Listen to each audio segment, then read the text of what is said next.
Please welcome Raj Bhatia and Ty Bowie to the stage.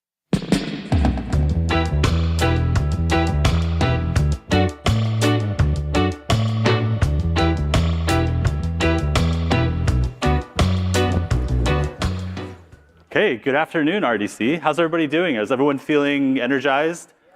Yeah, you having a good RDC? We're super excited that all of you are here to talk to us today, to talk with us today about console. My name's Raj. I'm joined on stage here by Ty. We were part of the team that brought ROBLOX to PlayStation and Xbox last year. And again, really excited to talk to you about building a business on console. So we have a super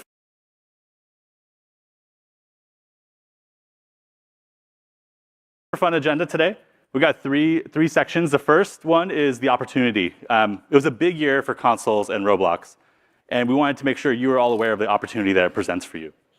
Second, what actions can you take? Console is a whole new world, and really we want to make sure you have a good idea of the best practices on what you can do to optimize your game for console.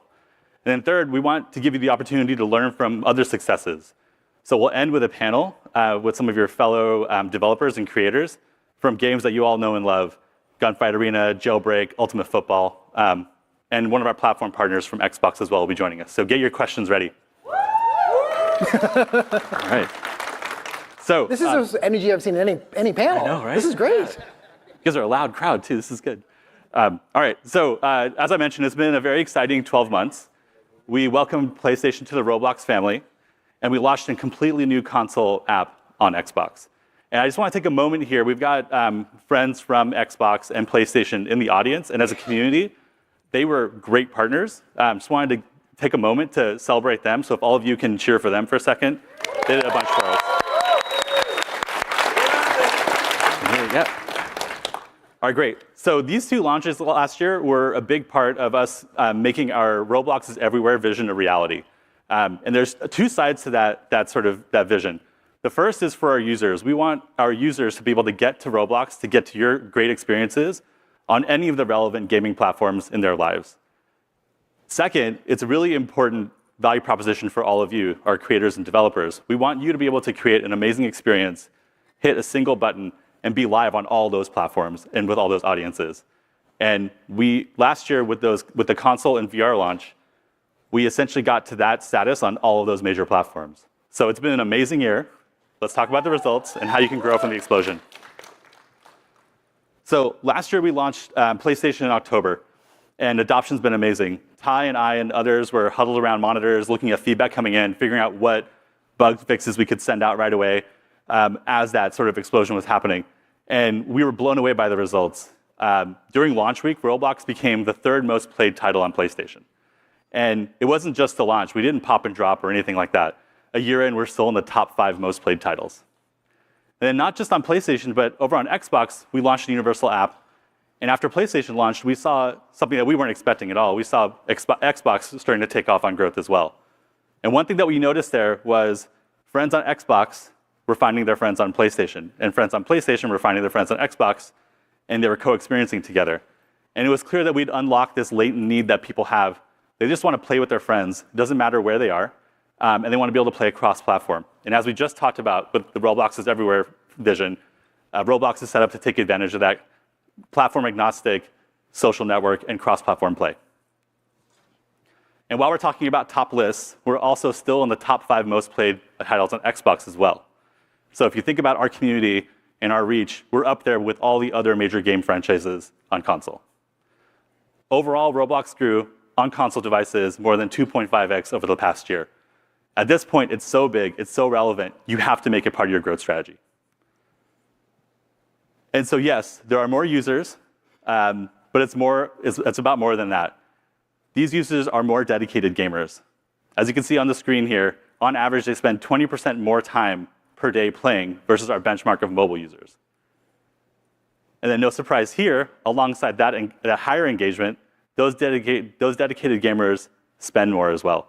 And this generally makes sense, right? If you're a console user, if you've ever bought a game on console, you know that you spend money, you then consume that content, and then you're primed to spend that money again. So when you put it together, that higher engagement coupled with their higher propensity to spend, these users spend a whopping 2x more per hour than mobile users. Let me just say that again, especially given there's no numbers on the screen, and the text might be small for people in the back. Console users have spent 2x more per hour than mobile users. And the news gets even better. Optimizing your experience on console opens it up to the most dedicated gamers, those who play on multiple platforms, mobile, desktop, and console. Imagine a user who's playing your game on their mobile device on the bus home from school. They get home, of course they do their homework first, and then they pop open their Xbox, and they jump right back into playing your game again. These multi-platform users play and spend at even higher rates than those who play on just one platform. Pretty awesome. So why else should you care? Even with that impressive growth, engagement, and monetization, we're not done. Console will continue to grow. There's a few ways we wanted to highlight for you on how that's going to happen. First, we're working with our friends at PlayStation and Xbox to get more visibility and merchandising opportunities for our platform. We're working hard with them to get more promotion for Roblox as a platform, for events like the games and that thing that we're talking about that's going to happen later this year, and directly into your experiences. Second, a lot of the growth that we're seeing on console is from new to the ecosystem users. These new users bring a lot of new expectations, a lot of new opportunities around genres, and a lot of new social connections as well that will help the platform grow in popularity. Ty's going to talk about some of those in more depth later. And then third, on international, PlayStation is super strong in international markets, as an example. And in Japan, for instance, where Roblox as a platform is early and just getting started. Given that we're starting to see some really interesting IP, like some of the anime IP coming to the platform, and the fact that we're on one of the most powerful consoles in Japan, we expect to grow strongly there, and you'll all be able to benefit from that expansion. Bringing it back to the platform, you may have noticed that we recently launched today's picks on mobile and desktop. We're working, I'm happy to say that we're also working on bringing this to console as well, where we'll have curated lists of the best experiences for the console audience. So of course, the obvious question that pops up from this is, what makes a great console experience? What can I do to make my my game sing on console? I'm glad you asked. My friend Ty here has all the answers, and he's going to tell you all about it.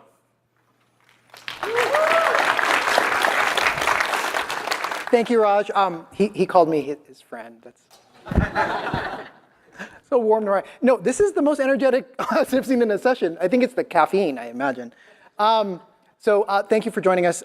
Quick, again, side note, I ad-lib. They said, don't wear the hat. If you guys know me, the hat's part of the brand. I have to wear the hat. They said, wear the Roblox shirt. This is my favorite pie chart-themed character. So, no, we're going to talk about how to optimize for console.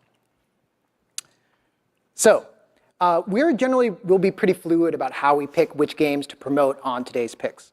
But we do know of some of the best practices for console games, and we're going to share those with you today. Later on, as Raj mentioned, we're bringing out some devs who have some successful titles for Roblox on console, and you can throw your questions at them as well. Now, there are a lot of ways to optimize your game. We talk a lot about them generally. Most of these work on every platform, so really tight game loops, daily retention incentives, great graphics, performance. We have whole sessions on that. Today, we're going to talk about 3 things that are more specific to console. So genres, which category your game is in, gameplay, console users want deeper gameplay, and then design specifically for the hardware. So first, we're going to jump into genres. Not a lot of surprises here if you guys play on console. These are the most popular genres on console. So first, shooters. Half of the top 10 most played titles on Xbox are shooters, like, for instance, Call of Duty. You've all heard of it. It's amazing. Console users want that. Right after that in popularity is sports. Actually, if you attended the international session just before lunch, they also mentioned sports is something that internationally people are looking for. Soccer and basketball are the most popular. So for instance, EA Sports has a very popular title. NBA 2K, my son will not put that down. He plays that incessantly. We're looking for those as well on console. And the last most popular category, action. This is open world action, expansive worlds where you can do anything. So imagine Grand Theft Auto. Again, the international session just before lunch also said that action is something that international audiences are looking for. So think about bringing experiences that users are actually looking for on console, bringing them to console, and you'll find success there. Now, there are examples from Roblox as well, and we have the panelists here who can speak to them. So for instance, Gunfight Arena is a shooter. Ultimate Football is an incredible game. I love it.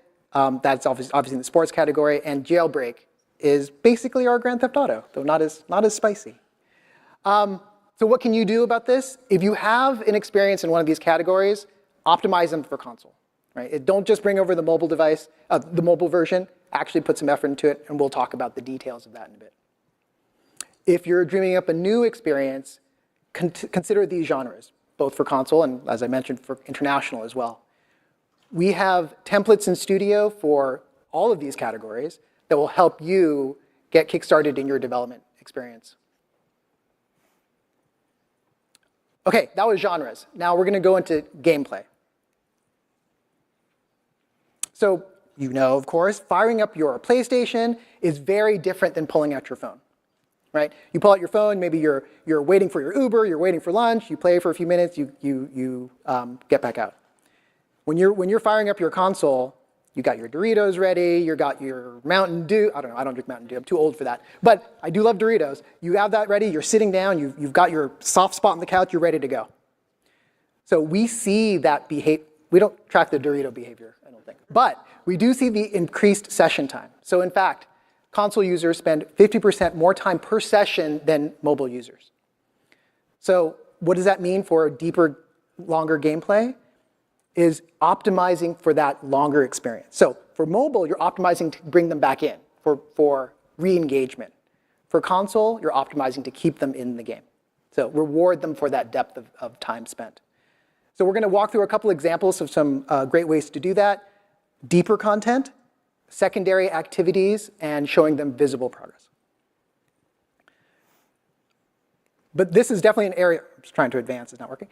This is an area where you need to be creative, right? You know your game, you know your players, you can get to explore here. So an example of deeper content, right? This is Jailbreak. I'm sure you're familiar. It's not just more levels, it's deeper levels. So this is an example of their map. It is incredibly deep. There are so many places you can run. You can chase criminals, or you can run from the police for a very long time on this map and still discover new spaces. They also have, as you know, 2 different modes of play. There are different characters, police officers and there's criminals. So that added complexity is a completely different loop, and it gives users more ways to explore. So think about that depth of content in your experience.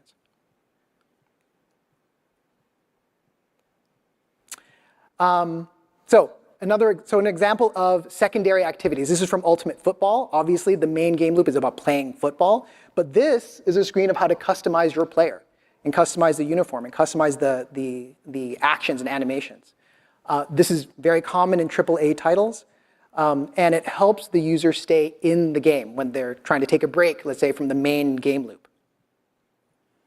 But it's not just about that deeper engagement. In this example, this is an alternate form of monetization, right? You can actually buy the cosmetics here. And it's a completely different kind of game loop, which attracts a different kind of audience, right? There might be some who would enjoy doing this versus playing football directly. But a great example of secondary activities.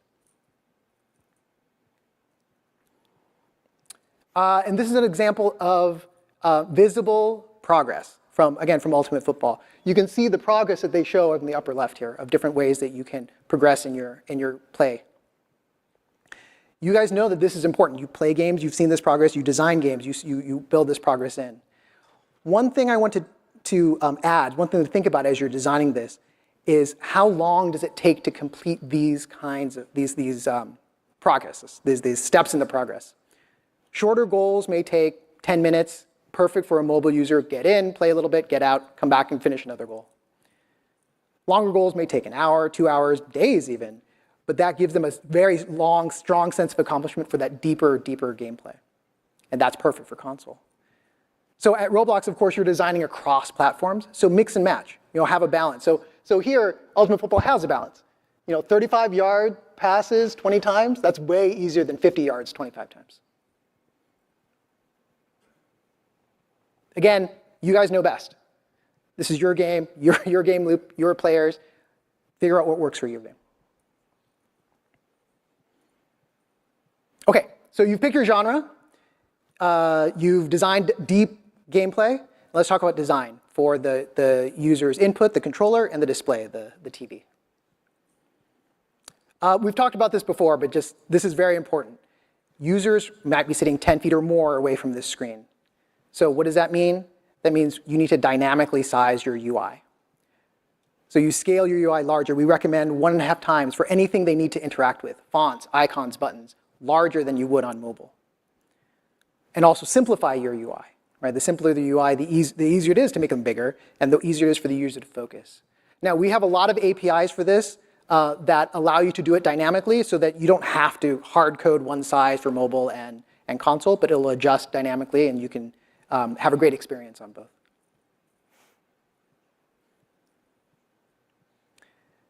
So, great example, Ultimate Football. Again, I bet you guys in the back can see all those icons in the lower right. Very large icons, very large buttons. Easy to navigate. An example of a simplified navigation from Jailbreak. There are just 2 buttons in the middle of that screen. There are some on the outside, but you know where you have to focus, and it's very easy to see what your options are. Now, the simplified UI I just showed also means you're ready for, your navigation is ready for the controller. We recommend using the D-pad, up, down, left, right, select and back, or in and out. That's what users expect, and it's really easy. And forcing yourself to design for that forces you to have a simplified UI. There are other ways to design for controllers. Use and show the right icons to tell users how to play. And we have APIs for this as well. You can check the documentation. So we have get image for key code, which will show the right icons for a PlayStation controller or an Xbox controller. And any future controllers that we support will modify that API to work for those as well. And one last shout out for haptic feedback. Your users want it. It makes your game immersive. It is so great. We have APIs for that as well that let you use standard haptic feedback or even design your own kinds of shakes. Okay, some examples. Again, jailbreak, obviously great. The icon is right there showing you what you have to press in order to get that action. And of course, customizing it for the platforms that we support. Okay, that was a quick hit. There's so much more that you can do to optimize. This is just a quick hit to remind you of the top things. Again, genres, shooters, sports, action. That's definitely what users want, and that's what we're looking for. Gameplay, deeper content, reward them for that longer time, and design for the input and the output. Now, what can you do to make this happen? Okay, there is a Roblox is Everywhere lounge downstairs where we have PlayStations and Xboxes and VR as well. And we have our designers and PMs standing by if you'd like to get your own personalized advice on your experience. We can fire it up and give you some advice on what you might do. As I mentioned, check the docs. Create.roblox.com has a ton of stuff. A lot of more code samples and best practices. And just optimize your experience. Get a controller, plug it in, play with it, and you'll find out very quickly how hard or easy it is to navigate your game and play it. Great, thank you so much. We are going to now invite our panelists to come out and share with you their expertise. So come on out.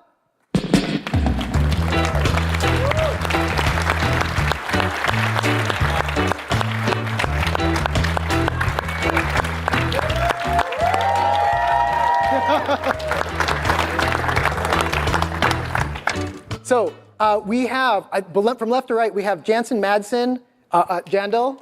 Yeah. I think everyone knows him. Gunfight Arena, among many other things. Alex Balfons, Bad CC, Jailbreak.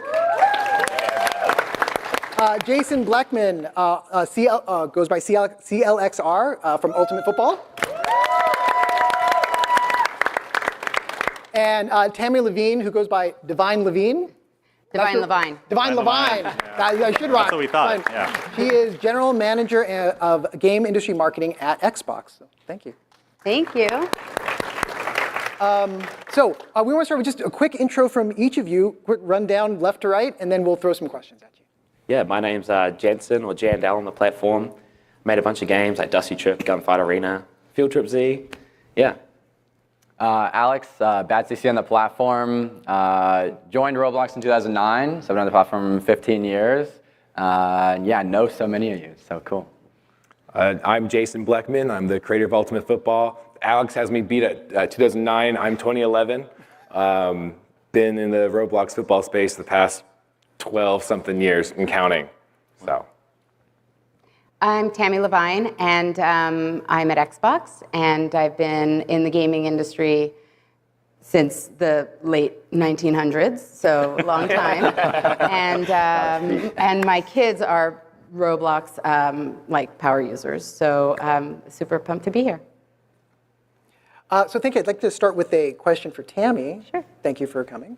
How do you see Xbox gamers as different than, let's say, mobile or desktop gamers?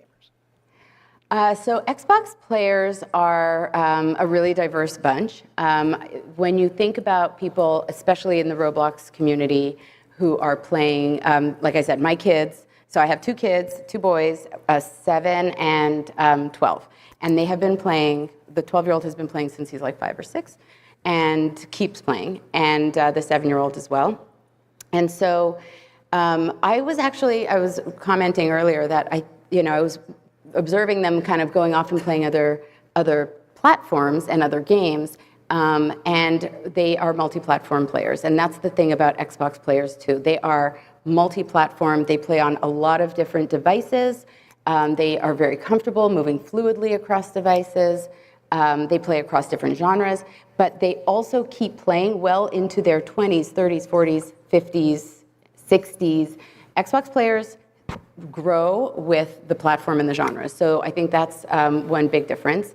And they also, they spend a lot, they play a lot, they engage a lot. And if you are familiar with Xbox, we have a subscription called Game Pass. And it's just a really great example of a community that demonstrates that kind of engagement. They play outside Game Pass. They spend time, 50% of their time, they're playing games that aren't even in Game Pass. They are just highly engaged, big into community, big into engaging with all the content, and they spend a lot of time and a lot of money. That's great. Actually, she was sharing with me that you've spent a lot of money on Roblox as well. I've spent an embarrassing amount of money. I have spent an embarrassing amount of money. I was talking to you, Yeah. and I was talking to somebody else just backstage that when they asked me for my username, I actually was going to give my son's, because that's the one that's like auto-programmed, and I was like, "Are you going to check? Because I would rather you don't look at how much money I've spent on Roblox. It's a lot." I appreciate you paying my salaries. But the truth is, as a parent and a parent of gaming kids, they play on Xbox too, and they play on PC, and they play on iPad and on their phone. Like they play games everywhere, and I see how they move back and forth, and how they continue to grow in the ecosystem. Thank you. Thank you. Great. So I had a question for Jansen, and maybe before we jump in, I love all the games. I do want to follow up with you. I tend to have a hard time getting the wheel on the Jeep, like in Dusty Trip. It's like I get it eventually, but it's not easy. Anyway, Gunfight Arena works really well on console. How did you optimize the game once the Roblox app went live on Xbox or PlayStation? Yeah, I think the first great piece of advice, taken straight from Colin, is like get an Xbox or get a PlayStation and actually play your game on those devices. We've done a ton of stuff to sort of bridge the gap between skill differences between a console gamer and a desktop gamer, or even a mobile gamer. For example, like we have aim assist, and for console players it's turned up a little bit more. For mobile players it's turned down a little bit less. So that's the sort of thing that we approach with Gunfight Arena, like how we think about optimizing the game for those platforms. Yeah, that's awesome. And just to follow up on aim assist, right? I feel like you hear about skill differences or advantages or disadvantages that people have based on the gaming hardware that they're using, right? Whether it be performance or controls. How do you kind of handle that perception amongst your users on different platforms on a feature like aim assist being unfair? Yeah, so like first up, like if a console gamer like joins and they're not joining a friend, they'll get like teleported to like a lobby of other console gamers. Okay. So everyone's sort of on a level playing field. And yeah, I guess it's something you just have to deal with. Like our game is not super competitive. It's a little bit more lighthearted, a little bit more like a casual shooter. So I think we kind of get away with it. But I guess if you're making something a bit more competitive, you might want to, make sure it's a real even playing field. Awesome, thanks. So, question for Alex. Jailbreak, we showed a lot of examples here of how jailbreak works well on console. How do you make sure that what you're making works well? Yeah, good question. Yeah, it took us some time. It wasn't always that way. Yeah, look, I play some console games. I've got an Xbox controller. But at the end of the day, like, what do I know about Xbox games, right? So I think the biggest benefit was like finding console native players that like really truly play only on console. They know the input schemes. They've played hundreds of games. They can pattern match. And working with them and making sure that we actually are implementing things that they're used to, that they expect when they come and join Jailbreak and play for the first time. Yeah. Yeah. And so how did you, or what advice do you have for them to find these console native players to test for you? Yeah. That's the beauty of Roblox. The developers in the community are so closely intertwined. We have a great QA team. We have like a dozen people that really routinely test Jailbreak, and every update I'll get a spreadsheet with like 100 bugs. Specifically, shout out to Battle Guy, who's our like Xbox native tester. He's awesome. He's always pushing me to make the game more Xbox native. And yeah, just seek out from your community, because like they're the ones that really love the game and really play the game, and find some people that are Xbox native, console native, and play tons of other games on platform, off platform. We've found that they're really happy to help because they want the game to feel good for themselves. So yeah, find those people. It's easy on Roblox. That seems to be a common theme in RDC. It's like the community is strong. Keep on leaning on that community, and they'll take care of you. Yeah. Can I add something? Yeah. The point about the controller and the control scheme. So you can't I want to just underline, and you can't overstate how important that experience is and how comfortable it needs to feel. So I think sometimes devs feel like, oh, I need to create a control scheme, and like you really don't. Yeah. You can copy an existing, if it's like for whatever genre you're building for, there is a control scheme out there, and people are used to a certain thing. Yep. Just roll with it. Like you don't need to reinvent things. You don't need to reinvent the wheel, because the most important thing is feeling really comfortable. And if you can get people to understand the control scheme built in straight away, you're already like off to the races. Yeah, I was talking to someone, like they were saying they've built, first time use Right. tooltips. No one reads them. Yeah. They just want to pull the right trigger Yeah. and do the thing Yeah. they expect. That they know, that they're already familiar with, totally. Yep. Great. So maybe a question for Jason in Ultimate Football. Ty showed some of the screenshots from your UI and your controls, but what special considerations did you make when you thought about how to display the UI or controls on screen for console users? That's a bit of a unique sort of approach that we've seen. Yeah, that's a fantastic question. Under the hood, it's called live controls, and Tammy will be happy, but I have been an Xbox player for as long as I can remember, so we'll be best friends after this. But when I was originally making the game, what I really wanted to do was make it so that picking up a controller and playing the game was as easy a transition of going from that the Xbox UI to the game. There wasn't like this hard transition. You see some games where they put the controls on the screen and they're just static. But to my point about live controls, what I wanted to do was that depending on what context you're in, whether you're the quarterback, you're the receiver, you're rushing somebody, or you're about to score a touchdown, the controls in the bottom left corner, where they are in Xbox and PlayStation and everywhere, update to that context. And so as a player, when I'm playing it on the 10-foot screen, that's what we call it, my intuition, just as I'm going from, say, the main menu or from another game or another console game outside of Roblox to Ultimate Football, I want to look in that bottom left corner. And it can be as simple as just a quick eye jolt and then back to what I'm doing. I don't have to go to the game description and find out what the controls are. I don't have to sift through all this UI of controls that might not be active. It updates with my experience as I'm playing it.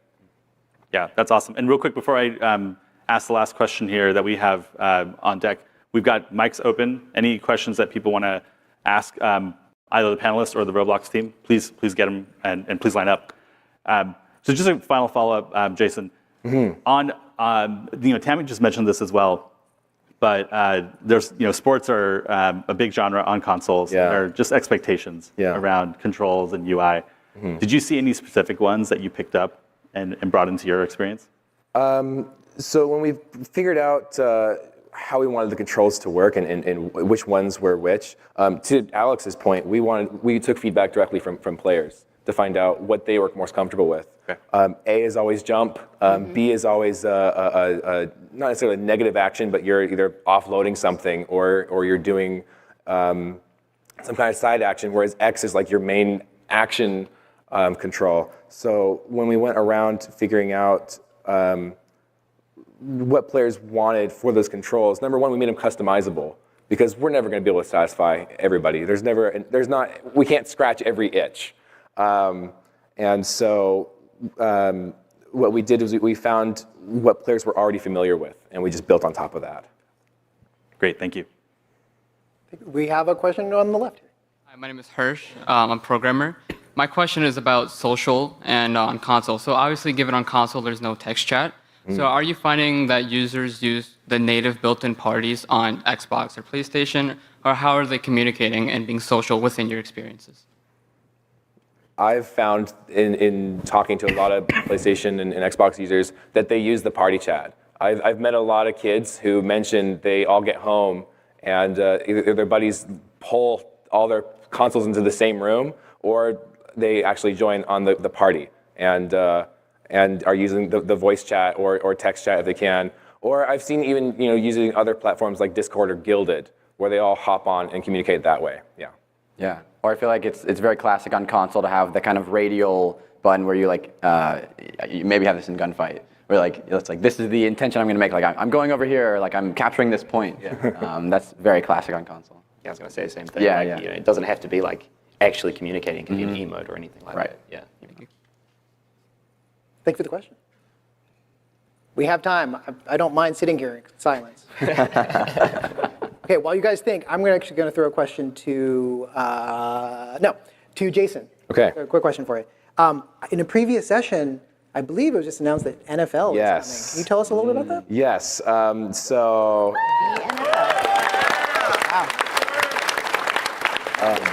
yeah, I've been working in the Roblox football space for the past 10 years. I know it says Cloudburst Interactive up there, but I got to give a shout out to everybody at the Voldex company. I mean, you guys have been fantastic, and it wouldn't have been without them that we would have gotten the NFL into the game. And I think what's awesome about that is it really legitimizes the game. It's not just another football game on the platform. It brings an actual league, a really big brand to a football game and gives it legitimacy. It's going to let it grow. It's going to bring a lot of brands. It's going to be fantastic for not only the game, but just everybody that wants to participate in it. And I've already talked to some people at RDC who have said, "Oh, now you have my favorite team. I'm going to start playing your game."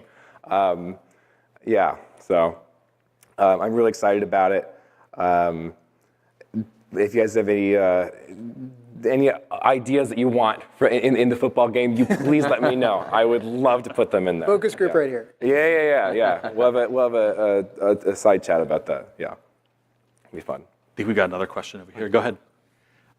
So probably this question is more for the shooters, but might apply to UF as well. Sure. What's up with the auto aim in console? Do you use that at all? Like, they have any easy aiming because they are using a controller, or you just leave the game as it is? Sorry, what was the question? Do you have auto aim in the game? Oh yeah, we have auto aim in Gunfight Arena for console users. And do you ever consider like mixing players between console and mobile? Yeah, we usually try to put mobile and console players in the same game. Okay, interesting. Thank you. Thank you. Thanks. We've got just a few seconds left, I think. Maybe we'll turn it around for a second and put Ty and I in the hot seat. Oh, I'm sorry. We have another questioner. Please go ahead. Yeah, my name is Josh, Planet Caravan, and while working on Driving Empire, one of the things I was tasked with was improving and supporting console.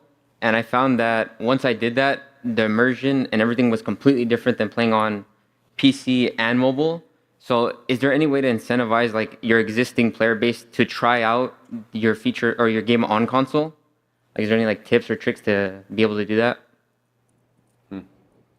I think it depends on the mechanics of the game. Some games feel really, really good when you have a controller in your hands, and other ones feel better when you're tapping on a screen.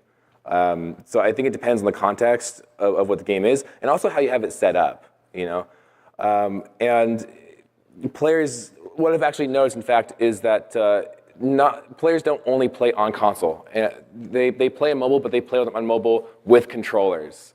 And so I think if you can get like a mobile player or a PC player to play with a controller, then that you have a much better chance of getting them to play on an actual console, and then also getting their friends who maybe don't have a PC, who maybe don't have a phone, if you're young enough for that, to really transition them to playing in a different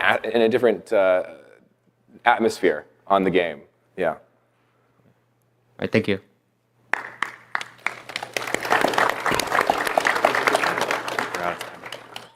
We are actually out of time. The next session actually starts in like 9 minutes. But thank you very much. I'm happy to stay around. I'm sure these guys are happy to stick around for any other questions you have that we will take over there. Thank you. Thanks, everyone. Thank you.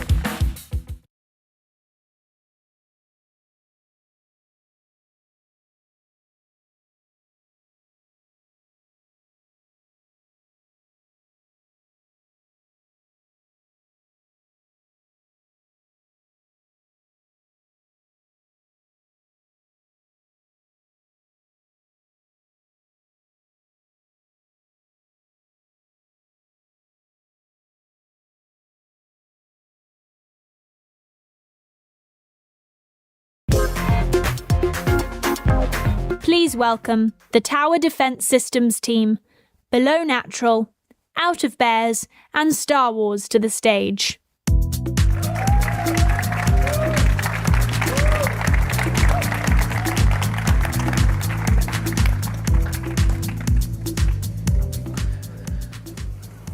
Hi, and just first of all, I want to say thank you to everyone for coming to our session on finding success with your live operations strategy. I'm Tim, the CEO and founder of Paradoxum Games. Many of you may already know me as the username Below Natural on Roblox, and today I'm joined with two of my developers, Jack and Tyler. Hey, I'm Jack Fox, the principal gameplay engineer for Paradoxum Games, and I've been developing since 2011.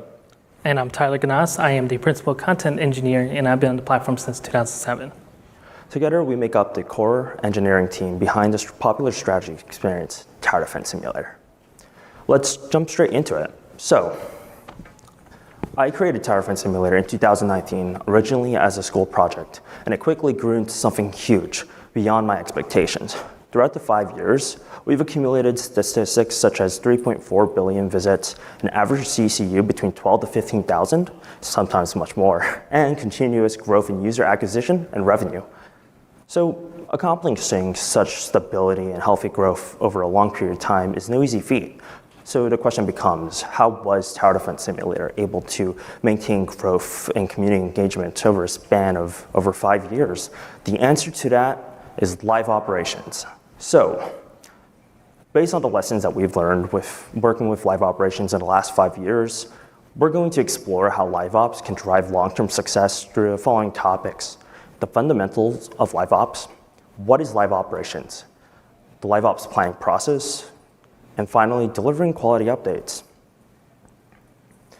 Let's answer the question, why live ops? Why should we care about it? Simply to put it, live ops is the key to keeping your experience alive and thriving. There are many benefits that come with choosing live ops, such as data-driven insights, community building, player reactivation, engagement, and much more. These reasons are some of the plethora of reasons why you should be choosing live ops for your long-term strategy and growth. But in order to understand what live ops is, let's take a step back to really go over the fundamentals of live ops and why it exists in the first place. Historically, games could have been shipped in two different product models. Games as a product and games as a service. Games as a product is our traditional model. Think video game cartridge or DVD. This model has an emphasis on creating a polished and finite experience that your users can enjoy from start to finish. But one flaw with this model is that there's limited player interaction and feedback after its initial release. That's where games as a service, our modern model, comes in. Surprisingly, a lot of developers on Roblox already use this model. This model has an emphasis on creating a continuously expanded and updated experience over time with a focus on some analytics and metrics such as user acquisition, player retention, and long-term, and just overall long-term value. Some examples we can think of this would be MMOs, free-to-play games, or mobile games. So the question is, where does live ops fit into the big picture? Well, I'm here to tell you that live ops is an extension of games as a service. It's often misunderstood as simply just adding new content or assets to a game, but it's much more than that. Live operations, it's a best set of practices and processes that developers can use to manage, maintain, and evolve a game over a long period of time with a deep focus of your players' understanding through analytics and constant iteration and care. An easy way to visualize this process would be to view it from feedback. We start feedback, we get into designing your features, then we get into developing them, and then finally we launch and go right back into feedback, and the cycle continues. Now that we've gone over a pretty high-level overview of what live ops is, let's move on to the more practical side, which is setting up an effective live ops strategy.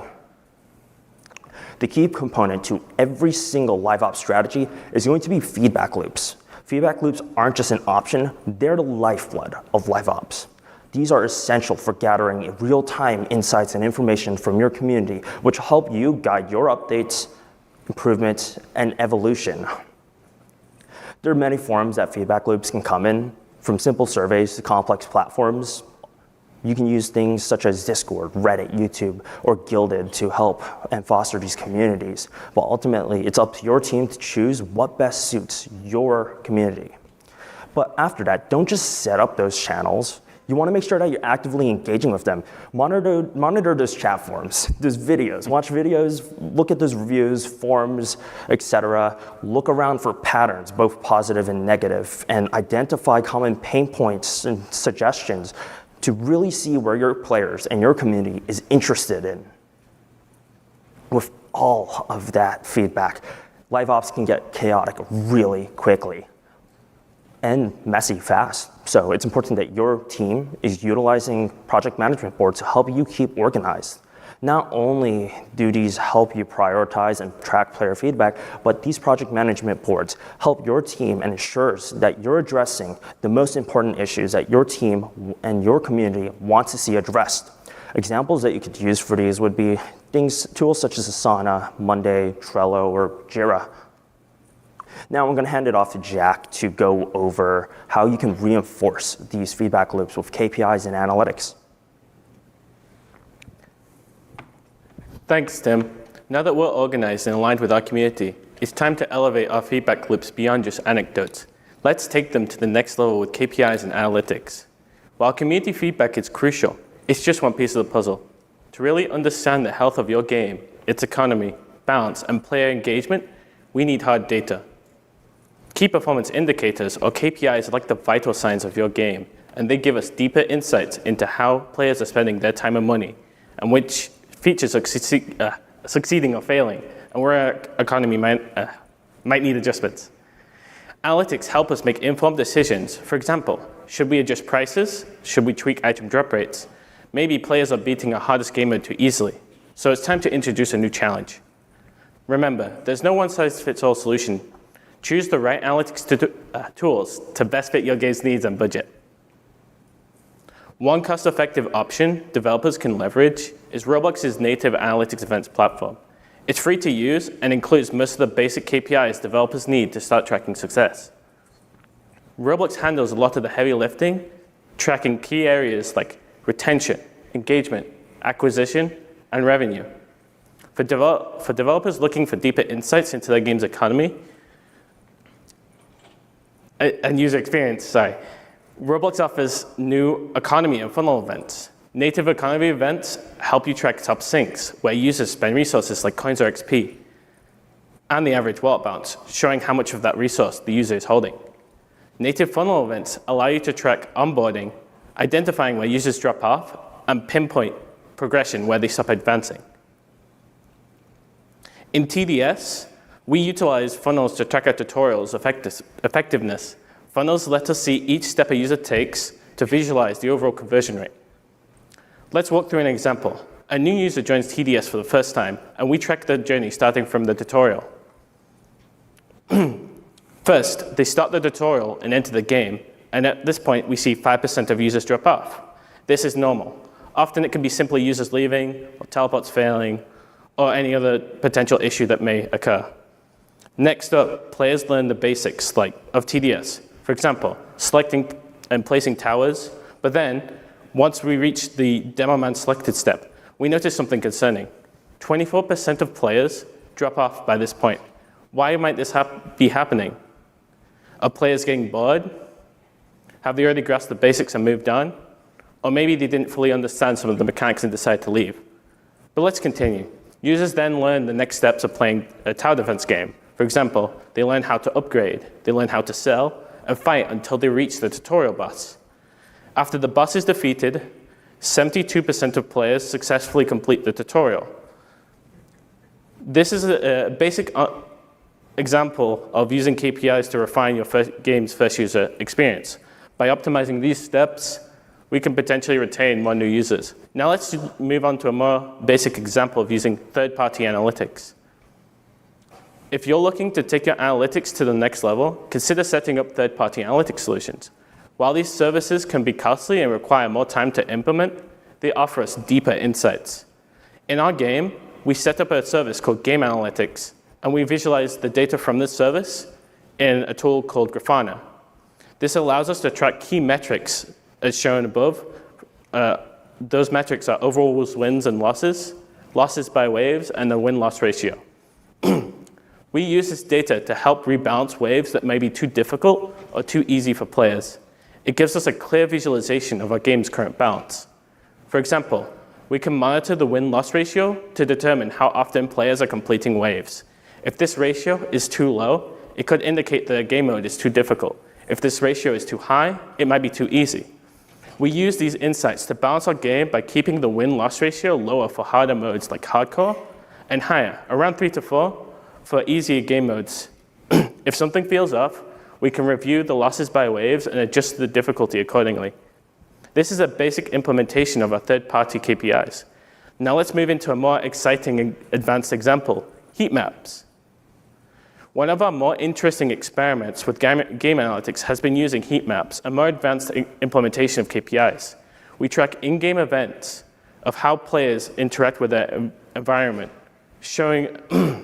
we check in-game events to generate heat maps showing where players place towers on our maps. This provides direct visualization of how players interact with their environments, offering significant insights. These visualizations help us understand and balance around strategies players are using. For instance, are players always placing towers in the same spot? If so, we may want to encourage a more strategic placement of towers by changing the environment.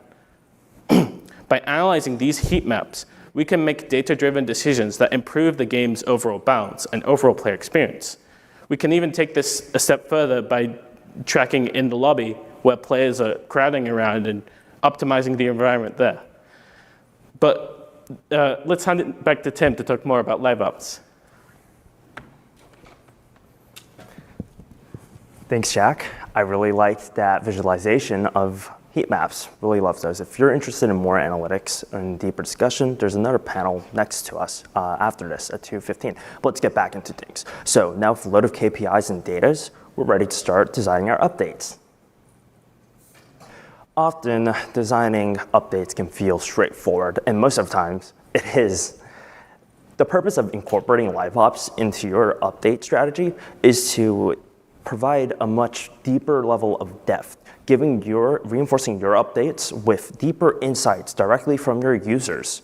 To help visualize this and help you understand what this process looks like, we're going to do a walkthrough of our recent tutorial update that we designed and launched. The first step number 1 to live ops feature design is to utilize your feedback loops and KPIs to identify areas of improvement. In our case, we were missing a tutorial for almost 4 years. Ever play a game where you don't know what to do? So we know our team took notice to the chat servers that we had of new users complaining about it being hard to get started in Tower Defense Simulator. A lot of these new users ended up having to go to other community members and look up YouTube videos to figure out how to play the game to begin with. Simultaneously, our development team noticed that our new user first-time retention was starting to get really low. Once you've been able to identify those issues, it's crucial for you to prioritize them. You want to start with prioritizing critical bugs that significantly impact your game's health.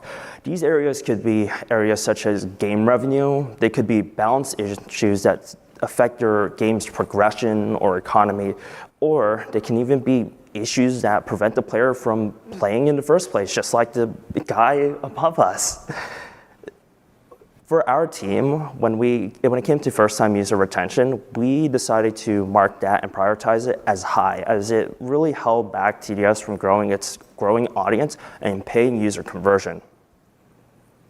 Cool.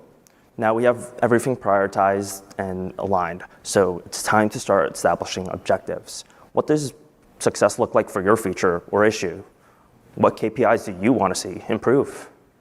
For us, we wanted to see new user first session retention improve, day 7 stickiness, and our paying user conversion.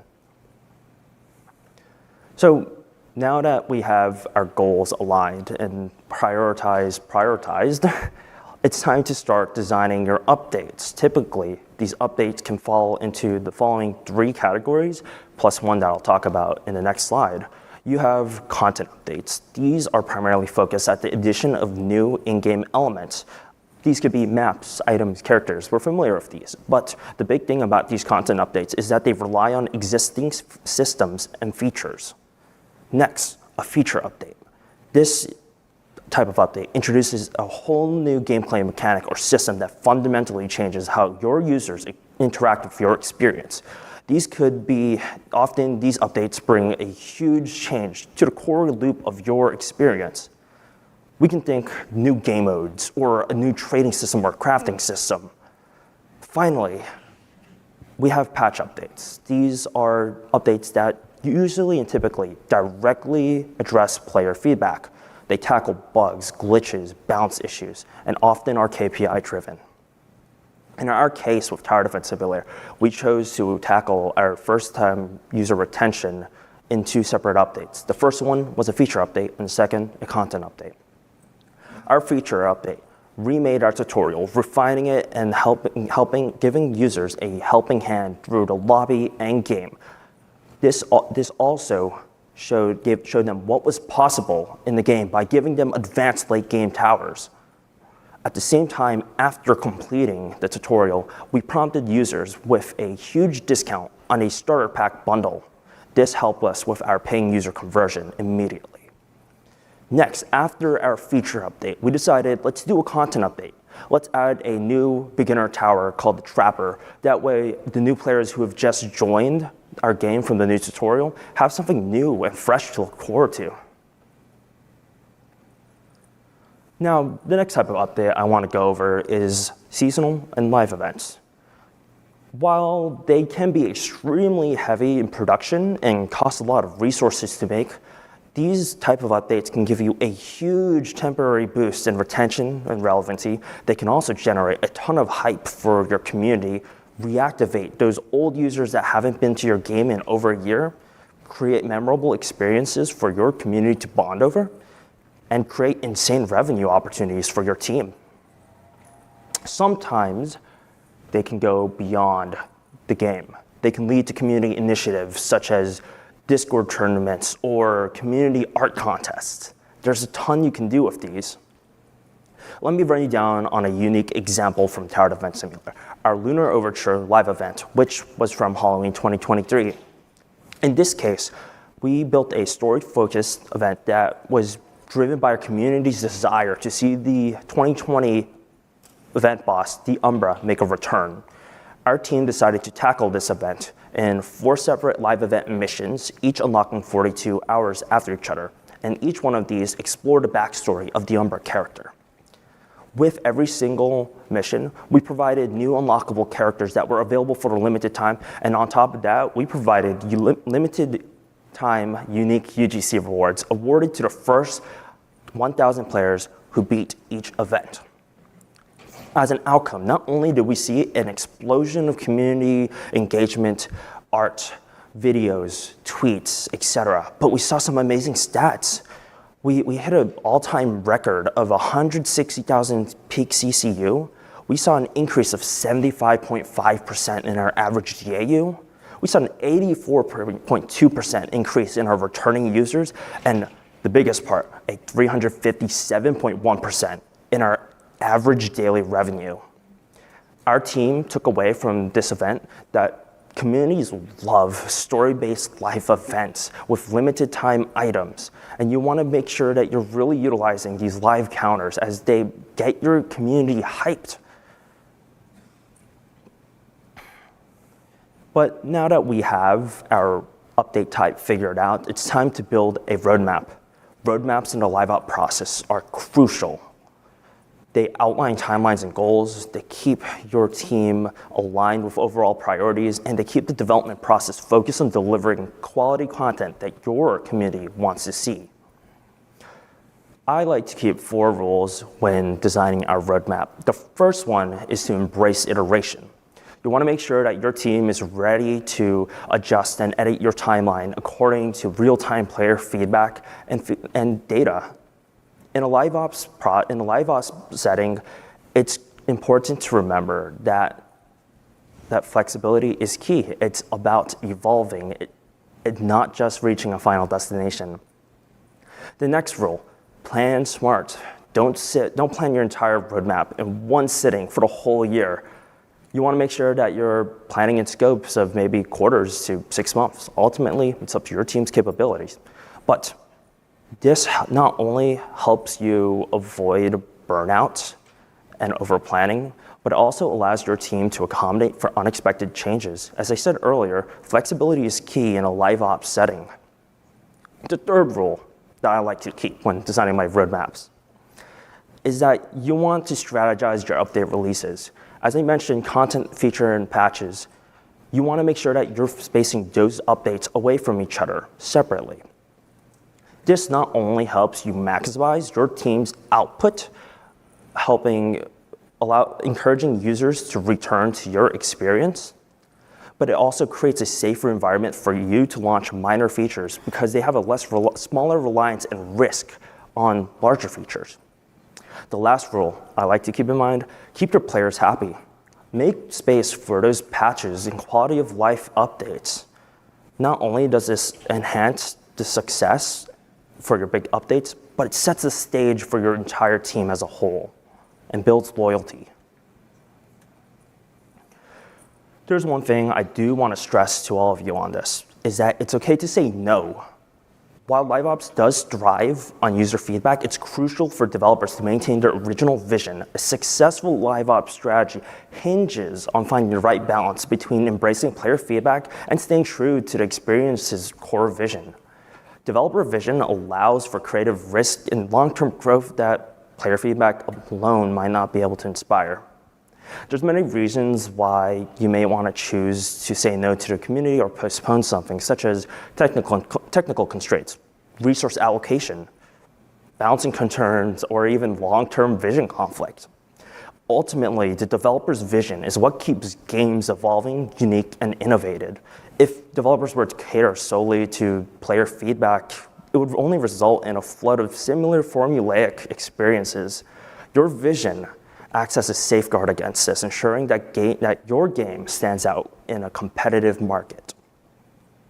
Now, I'm going to hand it over to Tyler, who's going to run you down on how you can deliver updates successfully. Thank you, Tim. So after features are planned and developed, how can we ensure that we deliver updates successfully? Testing. Now, I know what you're thinking, testing, that's obvious, right? And you're right. It is obvious, but you'll be surprised how many people skipped it and only regret it later.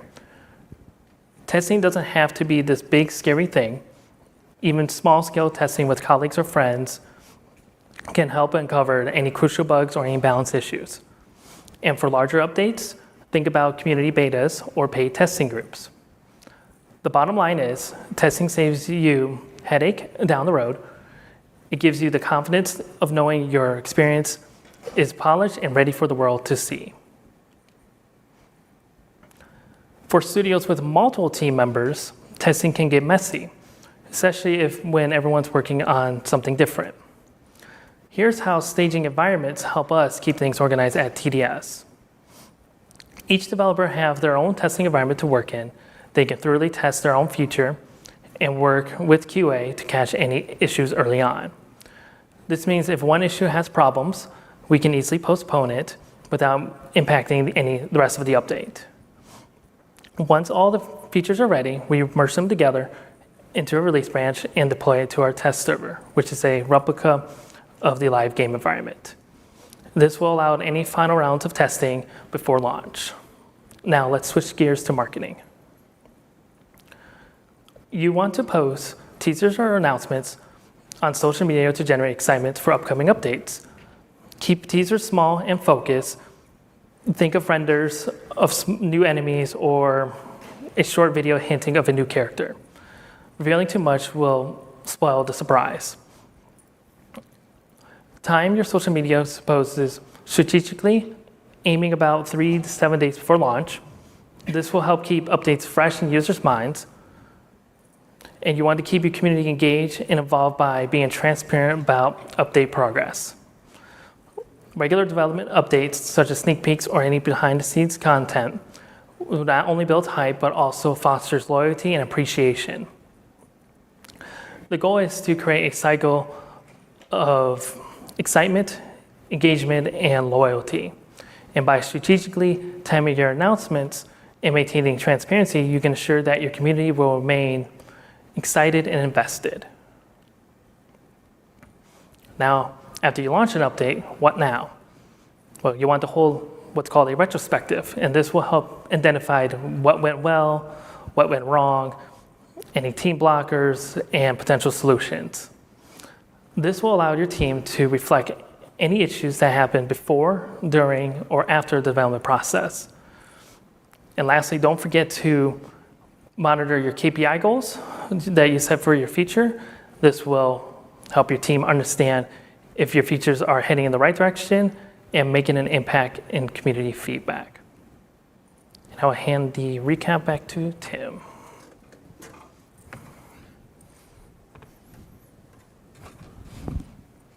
Thanks, Tyler. Now that we've gone over retrospectives, we've come full circle with the live ops cycle. So let's recap. Live ops. What is live ops? Live ops is a strategy that developers can use to manage and evolve an experience after its initial release. The strategy is focused on building updates around constant care, iteration, analytics, and a deep understanding for your community's needs and desires. Make sure when you set up your servers, you're not just viewing them. Make sure you're engaging with them. You want to engage with them you want to engage with those feedback loops so that you can identify different KPIs or issues with your games that your community may be struggling with. When it comes to building your roadmap for live ops strategy, make sure you follow the rules that I explained earlier. So first, identify those issues with KPIs and your feedback loops. Next, prioritize those issues. That's crucial. That'll help you with decision making. Then, establish objectives. What does success look like for your feature? What do you want to see improve with your experience? And the most important thing that I mentioned, balance your vision with player feedback. You want to make sure that you're constantly innovating. Next, although it's obvious, QA test those updates. No one wants to see an unpolished or broken product. And finally, the most important part that you should be doing at the end of every single cycle is to have a retrospective. These retrospectives help your team learn from update success, difficulties, etc., and help you improve the next time around. I'm excited to see how you all implement live ops into your strategy. This is a very deep topic, and hopefully this session has helped you understand a surface level of what live ops is and how you might be using it already or how you can implement it into your strategies. If you have any questions, please free to catch me, Tyler, or Jack after the session or anywhere around RDC. If you want, you can even email us at rdc@paradoxon.gg. LiveOps is an amazing tool. It's very powerful, and I can't wait to see how you all utilize it for your experiences. Thank you.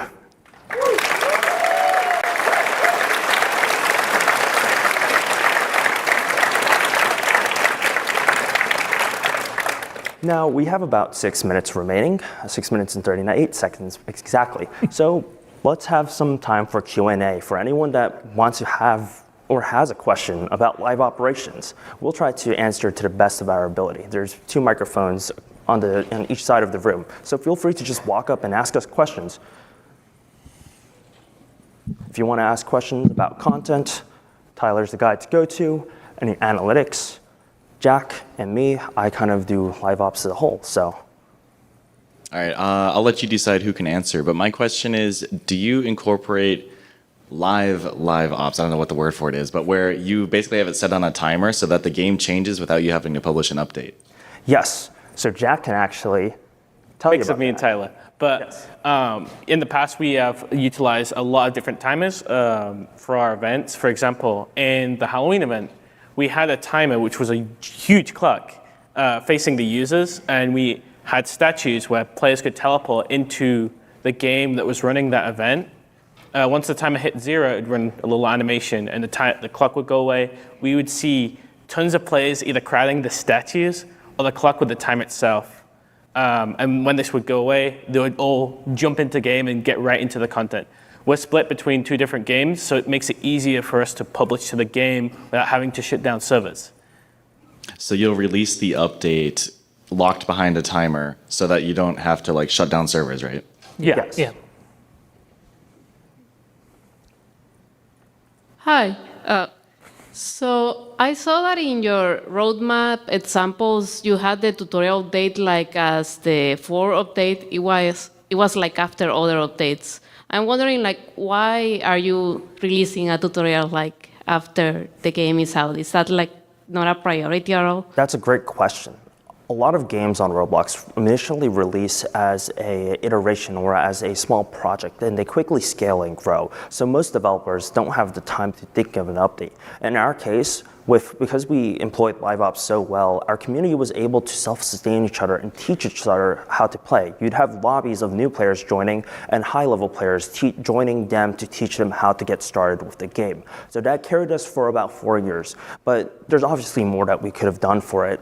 We used a lot of analytics to really figure out the timing of when we wanted to do it, and we timed that tutorial update in preparation of one of our largest updates for that season, because we wanted to make sure that new users before we put out all this effort into a huge update, that we can at least teach new users and expand our reach as much as possible. This is why I said that these type of updates can help set the stage for much larger updates down the road. Thank you. No problem. What's up? What's up? Earlier on in the presentation, you showed the heat maps and the player retention and used that to determine like your level's layout and like what players are doing for optimal strategies. When you make changes based on that data, how long do you like let it cook in there before you decide it's successful if it's not successful? And like, do you just, once you do that, do you reset your analytics after you push that update, or like, do you try to keep it and then compare it for later? What's your strategy on that? You know me. any Good analytics. Fine. So our analytics are constantly rolling. Like we don't reset the data. We more so we refer back to points in time of like the analytics. Like we look at like this one chunk in time, and so like, hey, well, for example, we look at we have groups by difficulty of certain maps. We can look at why is this one map being used more in this one difficulty? What aspects from that map can we take and apply to this new thing that we're going to release? We're running a little short on time, but I'll try to make this fast. One amazing use case that we have for this is actually our upcoming PvP game mode. We use these heat maps to sort of see how players are strategically placing towers to battle each other. And we initially did a rollout of a public beta with, I believe, like 8 different test maps to see which paths players like the most. Based off the data that where people are placing towers, we can tell, hey, like which maps do people enjoy the most? Which ones have the most strategic advantage? And which ones get the players thinking the most often? Yeah. We're using that data to help shape the new and official set of maps that we're going to release with PvP on day 0 of its full launch. So I hope that answers that question. Dubs, thank you. Awesome. Hi Tim. I have a very important question. English or Spanish?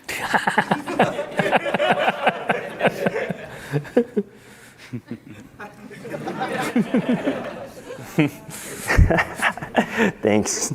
All right. Hello. Hey. Can I ask a question? Yes. My question is as the TTS is a successful and a long-term game, and you have held lots of events.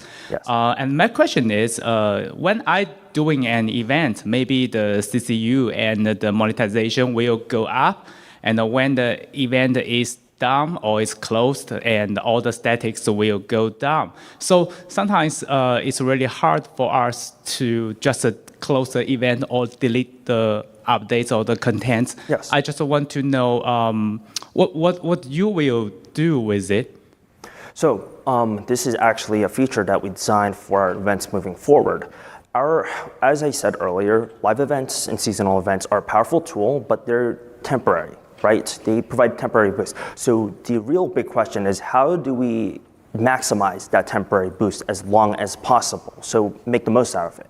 What we did in our example was, as I said, we separated the live event. It was a very big update, but instead of releasing it all at once, we locked each mission with a live timer 42 hours after each other. Alongside, we also released a pretty lengthy battle pass that would take users about a whole month to complete, maximizing the amount of time that users spend on our game to earn those limited edition and limited items.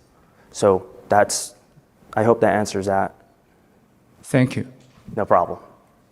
All right, and that's it. That's a wrap. Thank you, guys.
Thank you.